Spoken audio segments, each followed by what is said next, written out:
ಕಲ್ಲವ, ಹಂಗೆ ಹೇಳ್ಬೇಡ. ನನ್ ಮಗ ನನ್ನ ಕೊಟ್ಟ ಮಾತು ಮೀರಲ್ಲ. ಅವನ್ ಸಂಸಾರಿ ಆಗಲ್ಲ ಕಲ್ಲವ, ಅವನ್ ಸಂಸಾರಿ ಆಗಲ್ಲ.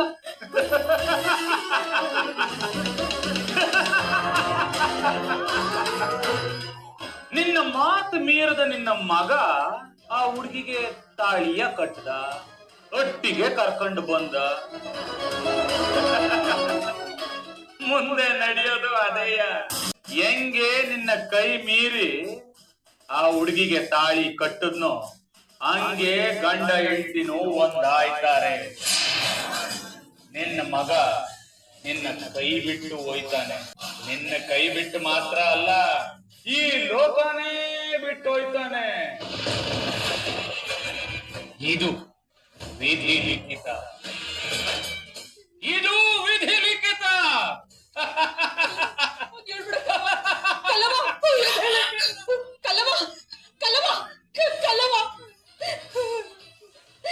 ನನ್ ಮಗನ್ ಬಿಟ್ಟು ನಾನು ಇರಕ್ಕಾಗಲ್ಲ ಕಲ್ಲವ, ಕಲ್ಲವ.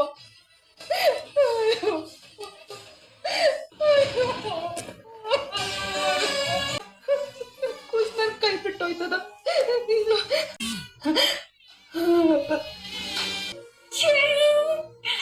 ಲಕ್ಕಿಲಿ ಮಿಸ್ಟರ್ ಆಂಜನೇಯ ಹೆಲ್ಪ್ ಮಾಡಿದಕ್ಕೆ ಆ ಜಯಮ್ಮನ್ ಮುಂದೆ ಗೆದ್ಬಿಟ್ಟೆ. ಅವ್ರ ಕೊಬ್ಬನೆಲ್ಲ ಕರಗಿಸ್ಬಿಟ್ಟೆ. ಐಶು, ಯು ರಿಯಲಿ ಗ್ರೇಟ್ ಕಣೆ. ಶಬಾಷ್. ದ್ರೋಹ ಮಾಡಿರೋರ ಹತ್ರ ನನ್ಗೆ ಆಶೀರ್ವಾದದ ಅವಶ್ಯಕತೆ ಇಲ್ಲ. ಇನ್ಯಾವತ್ತು ನನ್ನ ಮಗಳು ಅಂತ ಕರಿಬೇಡಿ. ಇನ್ ಮುಂದೆ ನಿಮ್ಮನ್ನ ಎಲ್ಲಿಡ್ತಾ ಇದ್ದೀನಿ, ಹೇಗ್ ನೋಡ್ತಾ ಇದ್ದೀನಿ ಅನ್ನೋದು ನಿಮ್ಗೂ ಗೊತ್ತಾಗ್ಲಿ ಅಂತ. ನಾನ್ ಸಾಯೋವರೆಗೂ ನಿಮಗ್ ಮಾತ್ರ ಕ್ಷಮೆನೇ ಇಲ್ಲ. ಏನಮ್ಮ, ಈ ಅಪ್ಪನಿಗೆ ಮಗಳಕ್ಕೆ ತುಂಬಿ ಆಶೀರ್ವಾದ ಮಾಡೋ ಅವಕಾಶನೂ ಇಲ್ವಾ? ಅಜ್ಜಿ ಹೊರಡಲ್ವಾ? ಅಣ್ಣ ಒಬ್ನೇ ಕೂತಿದ್ದಾನೆ, ಇದೇ ಪರ್ಫೆಕ್ಟ್ ಟೈಮ್. ಯಾಕಣ್ಣ ಯಾವಾಗ್ಲೂ ಡಲ್ಲ ಕೂತಿರ್ತೀಯ? ಮುಂಚೆ ಎಲ್ಲ ಎಷ್ಟು ಖುಷಿಯಾಗಿರ್ತಿದೆ, ಎಷ್ಟು ಆಕ್ಟಿವ್ ಆಗಿರ್ತಿದೆ. ನಿನ್ನ ಈ ತರ ನೋಡೋದಿಕ್ಕೆ ತುಂಬಾ ಬೇಜಾರಾಗತ್ತಣ್ಣ. ಮನೆಯಲ್ಲಿ ಏನೆಲ್ಲ ನಡೀತಿದೆ ಅಂತ ನನಗೆ ಚೆನ್ನಾಗಿ ಗೊತ್ತಿದೆಯಲ್ಲ. ಒಂದೇ ಒಂದ್ಸಲ ಅವಳು ವಾಯ್ಸ್ ಕೇಳಬೇಕು ಅಂತ ಕಾಯ್ತಾ ಇದ್ದೀನಿ ನಾನು. ಅಣ್ಣ, ನೀನೇ ಒಂದ್ಸಲಿ ಹೋಗಿ ಐಶುನ ನೋಡ್ಕೊಂಡ್ ಬರ್ಬೋದಲ್ಲ? ಕೂಡ ಇದೇ ಮಾತನಾಡಿದ. ವಾಟ್? ಗೌತಮ್ ಸಿಕ್ಕಿದ್ನಾ? ಅವ್ನು ನಿನ್ನ ಮಾತಾಡ್ಸದ್ನಾ? ಹೌದಮ್ಮ. ಯಾಕೆ? ಇನ್ಫ್ಯಾಕ್ಟ್ ಅವನು ಐಶ್ವರ್ಯ ಬಗ್ಗೆ ತುಂಬಾ ಕಾಳಜಿಯಿಂದ ವಿಚಾರಿಸ್ತಾ ಇದ್ದ. ವಾವ್, ರಿಯಲಿ ಎಂಥ ಗ್ರೇಟ್ ಪರ್ಸನಾಲಿಟಿ ಅಣ್ಣ ಅವನು. ಪಾಪ, ಅವನಿಗೆ ನಮ್ಮಿಂದ ಅವಮಾನ ಆಗಿದೆ. ಅವನ ಮೇಲೇನೋ ಸಣ್ಣದೊಂದು ಆರೋಪ ಬಂತು ಅಂತ ಅವ್ನು ಬರೋವರೆಗೂ ವೇಟ್ ಮಾಡದೆ ಹರಿಬರಿಯಲ್ಲಿ ಆ ರಾಮಣ್ಣನ್ಗೆ ನಮ್ಮ ಐಶುನ ಮದ್ವೆ ಮಾಡಿದ್ವಿ. ಲಿಟ್ರಲಿ ನಾವು ಗೌತಮ್ಗೆ ಮೋಸ ಮಾಡಿದೀವಿ. ಇಷ್ಟೆಲ್ಲ ಆದ್ರೂ ಅವನು ನಿನ್ನನ್ನ ಮಾತಾಡ್ಸಿ ನಮ್ಮ ಐಶು ಬಗ್ಗೆ ಕಾಳಜಿ ತೋರ್ಸದ್ನ. ಅಷ್ಟೇ ಅಲ್ಲಮ್ಮ, ನಾನು ನನ್ನ ಮಗಳನ್ನ ನೋಡಕ್ ಹೋಗಿಲ್ಲ ಅಂತ ಗೊತ್ತಾಗಿ ಪಾಪ ತುಂಬಾ ಟೆನ್ಷನ್ ಮಾಡ್ಕೊಂಡ. ಪಾಪ ಐಶ್ವರ್ಯ ಆ ಕಂಪ್ನಿಲಿ ಹೇಗಿದ್ದಾಳೋ ಏನೋ. ಅಪ್ಪನಾಗಿ ನೀವೊಂದ್ಸರಿ ಹೋಗಿ ನೋಡೋದಲ್ವಾ, ಮಾತಾಡ್ಸೋದಲ್ವಾ ಅಂತ ಕೇಳ್ದ. ನೋಡ್ದ್ಯಾ ಎಷ್ಟು ಕೇರ್ ಮಾಡ್ತಾನೆ ಅಂತ. ನನಗೆ ಈಗ್ಲೂ ಒಂದೊಂದ್ಸಲ ಅನ್ಸುತ್ತೆ, ನಮ್ಮ ಐಶುನ ಗೌತಮ್ಯ ಮದುವೆ ಆಗಿದ್ರೆ ಎಷ್ಟು ಚೆನ್ನಾಗಿರೋದು ಅಂತ. ಎಲ್ಲ ಹಾಳು ಮಾಡಿದ್ರು ಅಂತ ತಾನೆ ನಾನು ಸುಕನ್ಯ ಹತ್ರ ಇನ್ನೂ ಮಾತಾಡದೇ ಇರು. ಅವನೇನ್ ಹೇಳ್ದ ಗೊತ್ತೇನಮ್ಮ, ಮೊದ್ಲು ಹೋಗಿ ಅವಳನ್ನ ನೋಡೋಣ, ಅಕಸ್ಮಾತ್ ಅವಳೇನಾದ್ರೂ ಖುಷಿಯಾಗಿಲ್ಲ ಅಂದ್ರೆ ಅವಳನ್ನ ವಾಪಸ್ ಕರ್ಕೊಂಡು ಬಂದ್ಬಿಡೋಣ. ಅವಳು ಬೇಕಾದ್ರೆ ಹೈಯರ್ ಸ್ಟಡೀಸ್ಗೆ ಫಾರಿನ್ ಹೋಗ್ಲಿ, ಆಸ್ ಅ ಫ್ರೆಂಡ್ ಆಗಿ ನಾನು ಅವಳ ಜೊತೆ ಹೋಗ್ತೀನಿ ಅಂತ ಹೇಳ್ದ. ಪಾಪ ಒಳ್ಳೆ ಹುಡುಗ ಗೌತಮ್, ಅವನಿಗೆ ಮೋಸ ಆಗ್ಬಿಡ್ತು. ಎಲ್ಲ ಜಯಮ್ಮನ ಪ್ಲಾನ್, ವಿಷ ಕಾರ್ಬಿಟ್ರು. ಅವ್ರೇನೋ ಪ್ಲಾನ್ ಮಾಡಿದ್ರು, ನೀನ್ ಸುಮ್ನೆ ಇದ್ದು ಅವ್ರನ್ನ ಗೆಲ್ಲೋ ತರ ಮಾಡ್ತಿದ್ಯಲ್ಲ ಅಣ್ಣ. ಇನ್ನೇನ್ ಮಾಡೋಕೆ ನನ್ನ ಒಂದ್ಸಲ ಅಲ್ಲಿಗೆ ಹೋಗ್ಬಾರಣ್ವಾ ಅಣ್ಣ? ಆ ಜಯಮ್ಮನಿಗೆ ಅಹಂಕಾರ ಜಾಸ್ತಿ. ಒಂದ್ ಕಾಲದಲ್ಲಿ ನಾನು ಅವ್ರ ಹೊಲದಲ್ಲಿ ಕೂಲಿ ಕೆಲಸ ಮಾಡ್ತಾ ಇದ್ದೆ. ಆದ್ರೆ ಆ ಜಯಮ್ಮ ಇವತ್ತಿಗೂ ನನ್ನನ್ನ ಆ ಲೆವೆಲ್ ಇಟ್ಟೆ ನೋಡ್ತಾಳೆ. ನಾನು ಜೀವನದಲ್ಲಿ ಎಷ್ಟೊಂದು ಸಾಧಿಸಿದೀನಿ, ಏನೊಂದು ಅಚೀವ್ ಮಾಡಿದ್ದೀನಿ, ಯಾವ ಸ್ಟೇಜ್ ನಲ್ಲಿ ಇದ್ದೀನಿ, ಆದ್ರೆ ಅವಳಿಗೆ ಅದ್ರ ಬಗ್ಗೆ ರೆಸ್ಪೆಕ್ಟೇ ಇಲ್ಲ. ಇವಾಗ ಅದೆಲ್ಲ ಮುಖ್ಯ ಅಲ್ಲ ಅಣ್ಣ. ನಮ್ಮನೆ ಮಗಳು ಐಶು ಅಲ್ಲಿದ್ದಾಳಲ್ವಾ, ಅವಳ ಕ್ಷೇಮನೇ ನಮಗ್ ಮುಖ್ಯ. ಆದ್ರೆ ನನ್ನ ಮಗಳೇ ನನ್ನ ಜೊತೆ ಮಾತಾಡ್ತಾ ಇಲ್ವಲ್ಲ, ಅವಳು ಮಾತಾಡ್ತಿಲ್ಲ ಅಂತ ನಾವು ಸುಮ್ನಾಗ್ಬಿಟ್ರೆ ಆ ಮನೆಯವರು ಅವಳನ್ನ ಹೊಡೆದ್ ಸಾಯಿಸ್ಬಿಟ್ರು ಅಂತ ಅವಾಗ ಏನ್ ಮಾಡ್ತೀಯಾ?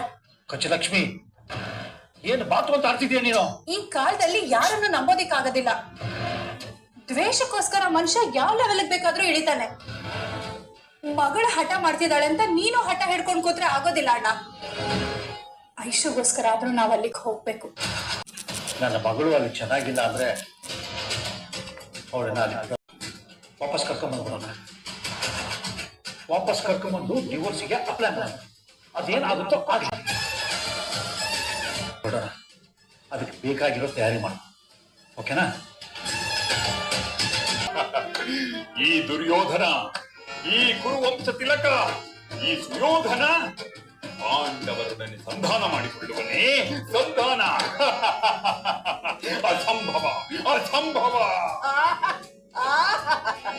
ಕೃಷ್ಣ, ಪಾಂಡವರೊಡನೆ ಯುದ್ಧವಾದರೆ ಆಗಲಿ ಬಿಡು. ಈ ದುರ್ಯೋಧನ ಒಂದು ಸೂಜಿ ಮೊನೆಯಷ್ಟು ಭೂಮಿಯನ್ನು ಅವರಿಗೆ ಕೊಡಲಾರ. ಸಮರ ಕೈಯಲ್ಲಿ ಯುದ್ಧ ನಡೆಯಲಿ, ಕುರುಕ್ಷೇತ್ರ ಯುದ್ಧ ನಡೆಯಲಿ.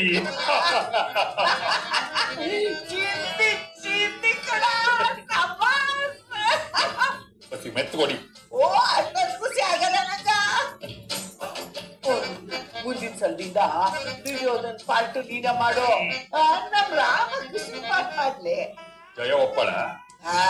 ಮದ್ವನ ಆಗೋಯ್ತಂತ ಇನ್ಯಾವ ಜಯ ಇನ್ಯಾವ ಭಯ. ಅದು ಸರಿ. ಅವ ಸುಕನ್ಯದ ಫೋನು. ಮೈಕು. ಯಾವ ಸುಕನ್ಯಾ? ಹಲೋ ಅಣ್ಣ, ಒಂದ್ ಖುಷಿಯಾದ ವಿಷಯ ಇದೆ ಅಣ್ಣ. ನಾವ್ ಹಳ್ಳಿಗೆ ಬರ್ತೀವಿ. ದಿಟ್ವಾ, ನನ್ ಗೆಳೆಯನು ಬರ್ತಾನೋ ಜೊತೆಗೆ? ಹೌದು, ಅವರು ಬರ್ತಿದ್ದಾರೆ. ಎಂತ ಸುದ್ದಿ ಕೊಟ್ಟವ.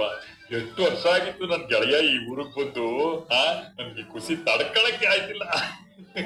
ಹೌದಣ್ಣ, ನಾವು ಕುಟುಂಬ ಸಮೇತರಾಗಿ ಹಳ್ಳಿಗೆ ಬಂದು ರಾಮಗೂ ಐಶುಗೂ ನಡಿಬೇಕಾಗಿರೋ ಶಾಸ್ತ್ರದ ಬಗ್ಗೆ ಮಾತಾಡೋಣ ಅಂತಿದ್ದೀನಿ. ಇದು ಅಸಲಿ ಸುದ್ದಿ. ಮೈಕಾಕಿದ್ದೀನಿ ಸುಕನ್ಯಾ. ಅವ್ವ, ಹೌದಮ್ಮ, ನೀವೆಲ್ಲಾ ತಯಾರಿನೂ ಮಾಡ್ಕೊಳ್ಳಿ, ನಾವ್ ಹಾಗೆ ಬಂದ್ಬಿಡ್ತೀವಿ. ಆಮೇಲೆ ಈ ವಿಷಯನ ಐಶುಗೂ ಜಯಮ್ಮಂಗೂ ಹೇಳ್ಬಿಡಿ. ಸರಿ ಕವ, ಈಗ್ಲೇ ಹೇಳ್ತೀನಿ. ಸರಿ ಅಣ್ಣ. ಇದೇ ಮಹಾಸುದಿನ, ಇದೇ ಮಹಾಸುದಿನ, ಇದೇ ಮಹಾಸುದಿನ, ಗೆಳೆಯನ ಆಗಮನ. ಸೋಮನ ಮಾತವನ ಗೆಳೆಯನ ಸೋಮನ ಮಾತವನ, ಇದೇ ಮಹಾಸುದಿನ, ಗೆಳೆಯನ ಆಗಮನ. ಅಪ್ಪಯ್ಯ, ಇದಕ್ಕೆ ಹಿಂಗ್ ಕುಣಿತಿದೆ? ನನ್ ಗೆಳೆಯ ಬರ್ತಾವ್ರ ಕಣ. ನಿಮ್ ಮಾವ ಬರ್ತಾನೆ. ಇದೇ ಮಹಾಸುದಿನ, ಗೆಳೆಯನ ಆಗಮನ. ಸೋಮನ ಮಾತವನ. ಅದೆಲ್ಲ ಮಾಡಕ್ ಹೋಗ್ಬೇಡ, ನೀ ವಯಸ್ಸಾಗದ. ಅವ ನನ್ ಗೆಳೆಯ ಬರ್ತಾನೆ ಅಂತ ಕೇಳಿಕಿ ನನ್ಗೆ 20 ವರ್ಷ ಕಮ್ಮಿ ಆಗೋಯ್ತು. ಅವ ಅವ್ನ್ ಬರೋ ಹೊತ್ತಿಗೆ ಇದನ್ನೆಲ್ಲ ಅಚ್ಚುಕಟ್ಟು ಮಾಡ್ಬೇಕಣವ. ಧೂಳು ಪಾಡು ಎಲ್ಲ ಒರೆಸ್ಬೇಕು. ಆಮೇಲೆ ಅಟ್ಟಿ ಮ್ಯಾಗಿನ ಮಂದಲ್ಗೆ ತೆಗಿಸ್ಬಿಡು. ಹೊಸದು. ಆಮೇಲೆ ಹಾಸಿಗೆ, ದಿಂಬು, ಬೆಡ್ಶೀಟ್ ಎಲ್ಲ ಚೇಂಜ್ ಮಾಡು. ಅವ್ರು ಹೆಂಗವ್ರೆ ಬೆಂಗಳೂರಿನಾಗೆ. ಅವ್ನ್ ಇಲ್ಲಿ ಬಂದ್ರೆ ಮೂಗ್ ಮುಡಿಯಂಗ್ ಆಗ್ಬಾರ್ದು. ಅವ್ನ್ಗೊಂಚೂರು ಎಳ್ಳಷ್ಟು ಕಷ್ಟ ಆಗ್ಬಾರ್ದು. ಈ ವಿಷಯನ ಮೊದ್ಲು ಗೈಸೋದ್ ಹೆಂಗೆ ಹೇಳು? ಹೌದಲ್ವಾ? ಅಯ್ಯೋ, ಮರ್ತೇ ಬಿಟ್ಟಿದ್ದೆ, ನಾನೊಬ್ಬ ಹೇಳ್ತೀನಿ. ರಮಣ, ಪ್ಯಾಟ್ಗೋಗಿ 2 ಬಕ್ರಿ ಗಮನ ಹೂವ ತಗಬ. ಹಾಗೆ 2 kg ಸ್ವೀಟು ತಗೊಂಡ್ಬಂದ್ಬಿಡು. ಯಾಕ? ಮಂಚಕ್ಕೆ ಅಲಂಕಾರ ಮಾಡಕ್ಕ. ಮಂಚಕ್ಕ ಅಲಂಕಾರ ಮಾಡದ? ಯಾಕೆ? ಅಯ್ಯೋ ಪಲ್ಲೆ ಮುದ್ದೇವಿ, ಎಲ್ಲಾನು ಬಾಯ್ಬಿಟ್ಟು ಹೆಂಗುಣ ಹೇಳೋದು. ಮುದ್ಕೋ, ನೀನ್ ಹಿಂಗ್ ನಾಚಲ್ ಮುದ್ಕೊಂಡ್ರ ನನಗೆ ಹೆಂಗ್ ಅರ್ಥ ಆಗ್ಬೇಕು? ಬಾಯ್ಬಿಟ್ಟು ಹೇಳು ನೋಡಲ್ಲಿ. ಮುದ್ಕೋ. ಅದು ದಿಂಟು ವಯಸ್ಸು ಸಮಶಾಸ್ತ್ರ. ನೀನ್ ಯಾವತ್ತು ನೀ ಎಡ್ತಿ ಮೈ ಮುಟ್ಬಾರ್ದು. ಇಲ್ಲಿವರೆಗೂ ನೀನ್ ಬ್ರಹ್ಮಚಾರಿಯಾಗಿದ್ಯೋ ಕಡೆ ಗಂಟ ಬ್ರಹ್ಮಚಾರಿಯಾಗೇ ಇರ್ಬೇಕು. ಎಂತದೇ ಪರಿಸ್ಥಿತಿ ಬಂದ್ರು ಗಂಡ ಹೆಂಡತಿ ಯಾವತ್ತಿಗೂ ಅಲ್ಲ.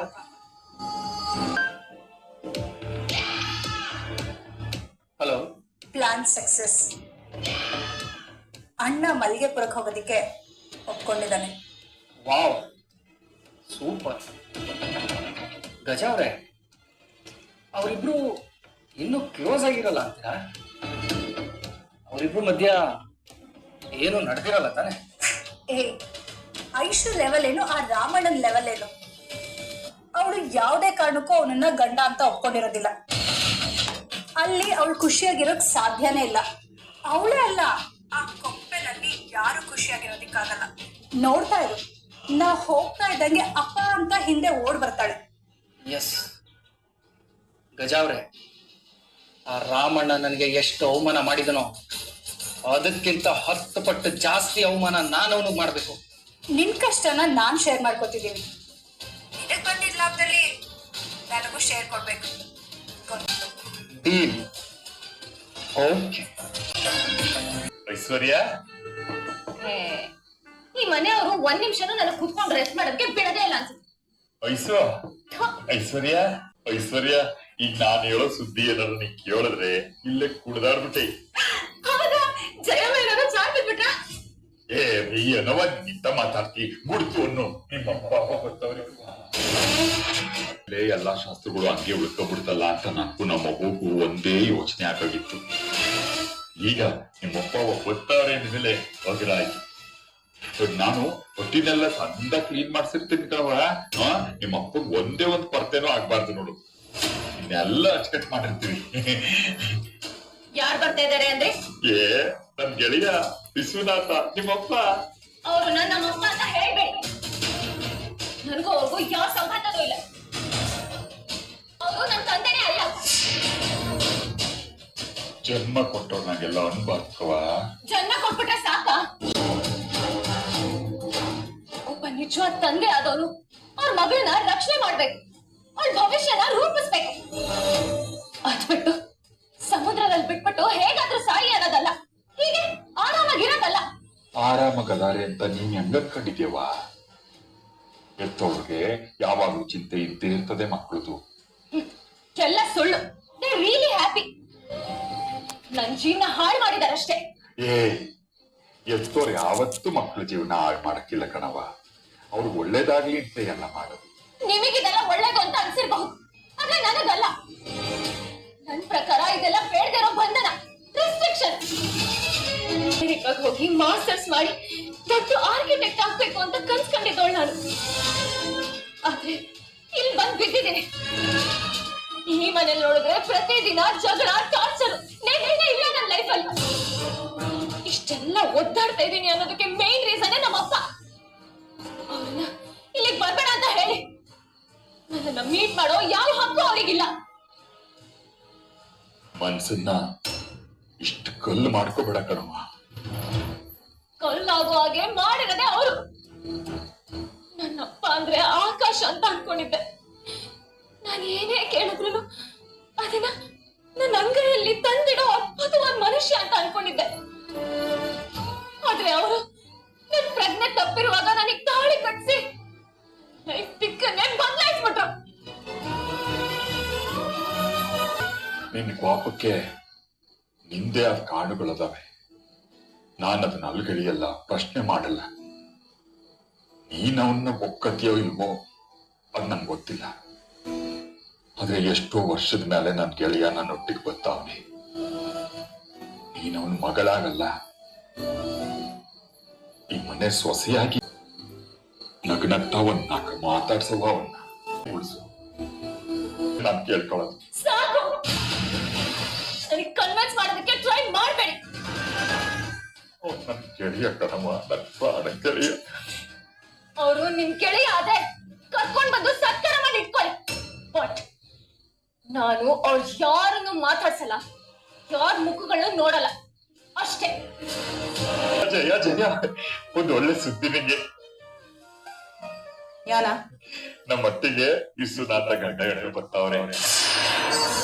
ಎಲ್ಲ ಗಜಲಕ್ಷ್ಮಿ ಅವನ್ ಮಗಳು ಎಲ್ಲ ಬರ್ತಾವ್ರೆ. ಯಾಕ ಬರ್ತಿದ್ದವರು? ಅವ್ರಿಗೆ ನೀ ಎಟ್ಟಿಲ್ ಕೆಲ್ಸ? ಏನ್ ಹಿಂಗ್ ಕೇಳಿ ಜಯ, ನಮ್ಮ ರಾಮಣ್ಣಗೂ ಈಶ್ವರಿಗೂ ಮದುವೆ ಆಗದೆ ಇನ್ನ ಸೋಮು ಮೂರ್ತ ಇರಕ್ಕೆ ಅದ್ರ ಮಾತುಕತೆ ಆಡಕ್ಕೆ ಬರ್ತಾವ್ರೆ. ಜಯ, ನಮ್ಮ ಈಶ್ವರ್ಗೆ ನೀನ್ ಮಾಡೋ ಬದನೆಕಾಯಿ ಎಣ್ಣೆಕಾಯಿ ಇದ್ರೆ ಪ್ರಾಣ, ಅದನ್ನೇ ಮಾಡ್ಬಿಡು. ಜೊತೆಗೆ ರಾಗಿ ರೊಟ್ಟಿ. ಆಮೇಲೆ ನಾವು ನಿತ್ಯ ಬಳಸೋ ಅಕ್ಕಿ ಬ್ಯಾಡ, ಹಬ್ಬ ಹರಿದಿನಕ್ಕೆ ಮಾಡ್ತೀವಲ್ಲ ಸಣ್ಣಕ್ಕಿ, ಅದ್ರಾಗ ಅನ್ನ ಮಾಡು. ಸಿಟಿನಾಗ ದೊಡ್ಡ ಮನ್ಸ ಅವನು, ಇಲ್ದೇ ಇದ್ರೆ ನಾನು ಅಂಗಡಿನ ತಂದ್ಬಿಡ್ತೀನಿ. ಸಾಕು ಏನಾಯ್ತು? ಗೆಳೆಯ ಉದ್ಧಾರ ಆಗ್ಲಿ ಅಂತ ಜಮೀನ್ ಮಾರಿ ಕೈ ತುಂಬಾ ದುಡ್ಡು ಕೊಟ್ರಿ. ಅವ್ನ ಯೋಗ್ಯತೆಗೆ ಇಷ್ಟು ವರ್ಷದಲ್ಲಿ ಒಂದಿನ ಆದ್ರೂ ಹಳ್ಳಿ ಕಡೆ ಮಕ್ಕ ಮಾಡಿ ಮಲ್ಗವ್ನ. ಸಾಲದಕ್ಕೆ ದಾರಿಯಲ್ಲಿ ನಿಲ್ಸಿ ಲಗ್ನ ಪತ್ರಿಕೆ ಕೈ ಕೊಟ್ಟು ನನ್ ಮಗಳ ಮದ್ವೆಗೆ ಬರ್ಬೇಡ ಅಂತ ಅಂದು ಅವಮಾನ ಮಾಡವ್ನೆ. ಇಷ್ಟೆಲ್ಲ ಆದ್ಮೇಲೂ ಅಂತವ್ನ ಮಟ್ಟೊಳಗೆ ಕಾಲಿಡೋದಕ್ಕೆ ನಾನು ಬಿಟ್ಬಿಟ್ಟೆನ?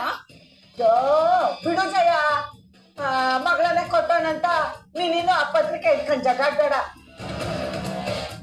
ಅವನು ಬರೀ ನಮ್ ಜಗ್ಗನ್ ಸ್ನೇಹಿತ ಅಲ್ಲ, ನಮ್ ಅತ್ತಿ ಸೊಸೆ ತಂದೆ. ಮರ್ಯಾದೆ ಕೊಡ್ಬೇಕಾಗಿರೋದು ನಮ್ ಕರ್ತವ್ಯ ಕಬ್ಬ. ಯಾವಳತ್ತಮ್ಮ? ಯಾವಳಿ ಅಟ್ಟೆ ಸೊಸೆ? ನಾ ಏನಾರ ಹೋಗಿ ಈಳಿಗೆ ಕೊಟ್ಟು ಅವಳನ್ನ ಸೊಸೆ ಮಾಡ್ಕೊಂಡ್ ಕರ್ಕೊಂಡ್ ಬಂದಿಲ್ಲ? ಸೊಸೆ ಅಂತೆ ಸೊಸೆ. ಕಣ್ಣು ಮಣ್ಣರ್ಚಿ ನನ್ ಮಗನ್ ಜೊತೆಗೆ ಮೋಸದಿಂದ ಮದ್ವೆ ಮಾಡ್ಸೋಣ ಈಶ್ವನಾಥ. ಆ ಕುತಂತ್ರ ಏನಾರ ನಮ್ಮ ಮಟ್ಟಿ ತೋಲಿಟ್ರೆ ಸುಮ್ನಿರಲ್ಲ ನಾನು. ಅವನೇನ್ ಕುತಂತ್ರ ಮಾಡ್ಲಿಲ್ಲ. ಅವನ್ಗೂ ರಾಮನ್ಗೇನು ಐಸೂರು ಕೊಟ್ಟು ಮದ್ವೆ ಮಾಡ್ಬೇಕು ಅಂತ ಇಷ್ಟ ಇರ್ಲಿಲ್ಲ. ನಾವ ಬಲವಂತ ಮಾಡಿ ಮದ್ವೆ ಮಾಡಿದ್ದು. ಓ ಸಾಕ್ ಸುಮ್ನಿರಿ ಅತ್ತಮ್ಮ. ಆ ರಾಜಶೇಖರನ್ ಮಗ ಮಾಡ್ಬಾರ್ದು ಮಾಡಿ ಜೈಲ್ಗೆ ಹೋಗಿದ್ದಿದ್ರೆ ಆ ಈಶ್ವನಾಥ ಏನಾರು ನಮ್ ರಾಮಣ್ಣನ್ ಮೂಸ್ ನೋಡ್ತಿದ್ನ? ಅವ್ನು ಕಷ್ಟ ಬಂದಾಗ ಈ ಜಯಮ್ಮ ಬೇಕು, ಜಯಮ್ಮನ್ ಗಂಡ ಬೇಕು, ಜಯಮ್ಮನ್ ಮಗ ಬೇಕು ಅಂತ ಅವಕಾಶವಾದಿಗೆಲ್ಲ ಈ ಹಟ್ಟಿಲ್ ಜಾಗ ಇಲ್ಲ. ಏನ್ ಜಯೋ ಮಾತಾಡ್ತಿದ್ದ ನಟ್ಟಿ ಅಂದಿಯಾ? ಇದು ನಿನ್ನೊಬ್ಬಳ್ದೆ ಅಟ್ಟಿ ಅಲ್ಲ, ತಲ್ತಲ ಅಂತ ಬಂದಿರೋದು. ಅಂದಲ್ಲ ಈ ಅಟ್ಟಿ ರಾಮಣ್ಣಂದುವ. ನಮ್ಮ ಅಟ್ಟಿಗ ರಾಮಣ್ಣನ್ ಮಾವನ್ ಮನೆಯವ್ರು ಬರ್ತಾರ ಅಂದ್ಮೇಲೆ ಅವ್ರಗ ಸರಿಯಾಗಿ ಸ್ವಾಗತ ಮಾಡ್ಲೇಬೇಕು. ಹಾ ಕುಡೆ ರಾಮಣ್ಣ ಮಾತಾಡುದ, ಹೇಳುಡ ನಿಮ್ಮ ಅವ್ಗೆ ಇದು ನನಗೂ ಮನೆ ಗೊತ್ತಿರೋ ನಮ್ಮ ಮಾವ, ನೀ ಸುಮ್ನಿರು ಕೇಳುಡ. ನಾನ್ಯಾಕಪ್ಪ ಅವನ್ ಬಾಯಿ ಮಾಡಿಸ್ಬೇಕು? ಅವನ್ ಇಷ್ಟ ಇಲ್ಲ ಅಂದ್ಮೇಲೆ ಈ ಅಡ್ಡಿ ಬರದ್ ಬೇಡ. ಅದಂಗ ಆಗ್ತದ? ನಾನ್ ಅವ್ರನ್ನೆಲ್ಲ ಕರ್ಬಿಟ್ಟಿದೀವಲ್ಲ. ನಮ್ಮ ಅವ್ವನ ಅಟ್ಟಿಗೆ ನಮ್ಮ ಅವ್ವನ ಒಪ್ಪಿಗೆ ಅಂತ ಯಾರು ಯಾಕೆ ಕರೆದ್ರಿ? ಯಾರು ಅಲ್ಲ ಕಡ, ನಿನ್ಗೆ ಹೆಂಗ್ ಕೊಟ್ ಮಾವ. ನಮ್ಮ ಅವ್ವನ ಮುಂದೆ ನನಗೆ ಯಾರು ದೊಡ್ಡ ಅಂದ್ರ ಅವತ್ ನೀ ಸುಕನ್ಯ ಕೈ ಹಿಡ್ಕೊಂಡು ನಿಮ್ ಮಗಳ ಕಣ್ಣೀರ್ ಹಾಕ್ಸಲ್ಲ ಅಂದ್ಯಲ್ಲ, ಅದು ಐಶು ಕಣ್ಣಲ್ಲಿ ನಾನು ಯಾವತ್ತೂ ಕಣ್ಣೀರ್ ಹಾಕ್ಸಲ್ಲ. ಎಂಥದ್ದೇ ಸಂದರ್ಭ ಬಂದ್ರು ನಾನು ಅವ್ರ ಜೊತೆ ನಿಂತ್ಕೊತೀನಿ. ಅವಳು ಯಾವತ್ತೂ ನಾನು ಒಂಟಿ ಮಾಡಲ್ಲ.